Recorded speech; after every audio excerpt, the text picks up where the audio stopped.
Straight of Hormuz में हालात एक बार फिर से तनावपूर्ण हो गए हैं क्योंकि कल यहां से गुजर रहे भारतीय ध्वज लगे दो जहाजों पर ईरान की तरफ से गोलीबारी की गई। अच्छी बात यह है कि इस घटना में कोई घायल नहीं हुआ और जहाजों को भी कोई नुकसान नहीं पहुंचा है। हालांकि इस घटना के बाद दोनों जहाजों को वापस लौटना पड़ा। इस घटना में शामिल दो जहाजों में से एक बहुत बड़ा क्रूड कैरियर VLCC है जिसका आकार बहुत बड़ा होता है और लंबी दूरी तक क्रूड ऑयल के शिपमेंट के लिए डिजाइन किया गया है। रिपोर्ट के मुताबिक जग अर्नो और सनमार हेराल पर सीधा हमला हुआ जिससे क्षेत्र में समुद्री सुरक्षा को लेकर नई चिंताएं पैदा हो गई हैं। घटना के बाद नई दिल्ली ने ईरानी राजदूत को तलब किया और स्ट्रेट ऑफ होर्मुज में दो भारतीय ध्वज वाले जहाजों से जुड़ी गोलीबारी की घटना पर भारत की गहरी चिंता जताई है। विदेश मंत्रालय के अनुसार व्यापारिक जहाजों और नाविकों की सुरक्षा को भारत द्वारा दिए जाने वाले महत्व को रेखांकित किया और याद दिलाया कि ईरान ने पहले भी भारत आने वाले कई जहाजों को सुरक्षित मार्ग दिया था।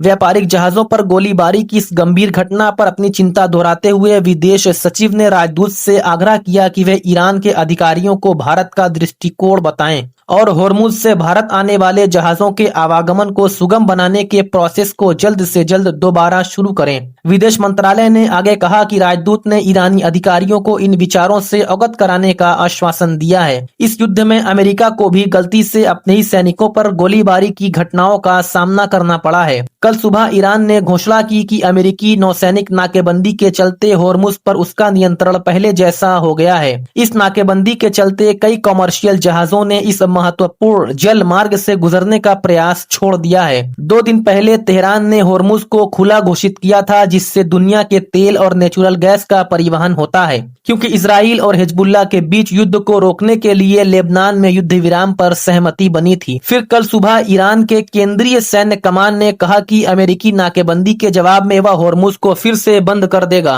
यह घोषणा ऐसे समय में आई जब समुद्री ट्रैकिंग साइटों ने कई जहाजों को सक्रिय जल मार्ग से तेजी से गुजरते हुए दिखाया था। 13 अप्रैल को भारत में ईरान के राजदूत ने कहा था कि स्ट्रेट ऑफ होर्मुज भारतीय जहाजों के लिए खुला रहेगा, जबकि तेहरान ने फारस की खाड़ी में अमेरिकी नौसेना की नाकेबंदी से होने वाले आर्थिक परिणामों की चेतावनी भी दी।